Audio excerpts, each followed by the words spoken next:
Non, le mot guerre qu'a utilisé le président Emmanuel Macron, bon, c'est une métaphore. Hein. Nous ne sommes pas en guerre. Mais c'est une métaphore qui avait sa justification pour déclencher une espèce de mobilisation générale. Et c'est vrai que face à une pandémie dangereuse, il était bon de se mobiliser. Donc c'est pas tellement ce mot guerre qui me gêne, encore qu'il faille rappeler en effet que c'est une métaphore. Non, c'est plutôt l'espèce d'affolement médiatique qui ne cesse de croître. Au fond, pourquoi est-ce que je suis plus remonté au plus de mauvaise humeur qu'il y a 3 semaines? Peut-être parce que j'ai trop regardé la télévision et que depuis un mois, tous nos journaux télévisés, mais c'est vrai aussi des journaux radiophoniques, sont en vérité autant d'émissions spéciales. On commence par le coronavirus, on termine par le coronavirus, et entre les deux, on n'a parlé que du Covid-19, si vous voulez. Il y a un moment où quand même, ça fait trop. Mais reconnaissez quand même, André Comte-Sponville, plus personne n'en parle. Les migrants qui se noient en Méditerranée, plus personne n'en parle. Le réchauffement climatique, on verra plus tard. Alors c'est vrai que cette épidémie de Covid-19, c'est une crise sanitaire majeure, mais ce n'est pas la fin du monde. Nous en sommes en gros à autour de 20 000 morts. Bah, c'est beaucoup trop, c'est très triste. Mais enfin, rappelons qu'en France, il meurt 600 000 personnes par an. 600 000 par an, dont 150 000 meurent de cancer.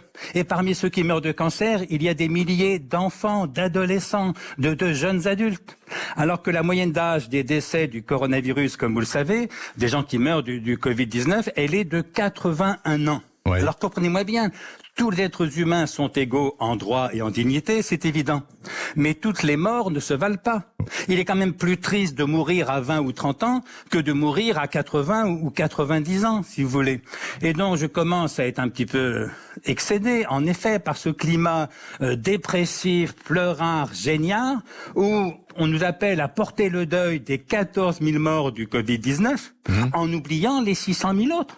Mais en quoi est-ce que ces 14 000 morts sont plus graves ou méritent davantage notre compassion que les 600 000 qui meurent chaque année? Mais vous savez... Sans compter que le confinement a des retombées économiques extrêmement lourdes, dont seront victimes d'abord les plus jeunes. Parce que pour sauver notre vie, les jeunes n'osent pas dire ça, parce qu'ils ont peur qu'on les accuse d'oublier leurs aînés. Mais moi qui ai 68 ans, moi qui fais partie des vieux, je peux le dire. Je ne supporte plus que pour sauver notre vie, éventuellement, mais nous mourrons quand même par ailleurs. On sacrifie l'avenir de nos enfants. On est en train de créer des millions de chômeurs, puisque les 100 milliards d'euros que l'État va dépenser pour la relance, et je pense qu'ils ont raison de le faire, comme ils ont eu raison de faire le confinement. Mais je ne peux pas considérer sereinement le fait qu'on est en train d'endetter massivement nos enfants, de refaire du chômage alors qu'ils commençaient à reculer, pour s'occuper de notre santé de vieux. André Comte-Sponville, vous avez bien conscience que ce que vous dites n'est pas forcément facile à entendre dans la France d'aujourd'hui. Pourquoi? Parce que attendez. Parce que c'est qu'on n'entend plus dans la France d'aujourd'hui que des propos qui sont faciles à entendre. Nous avons vécu des années de politiquement correct. Nous vivons des semaines de sanitairement correct. C'est-à-dire qu'on ne dit plus ce qu'on croit vrai, on dit ce qui fait plaisir à entendre. Mon métier d'intellectuel, ce n'est pas de faire plaisir aux gens, c'est d'essayer de dire ce que je crois vrai et important.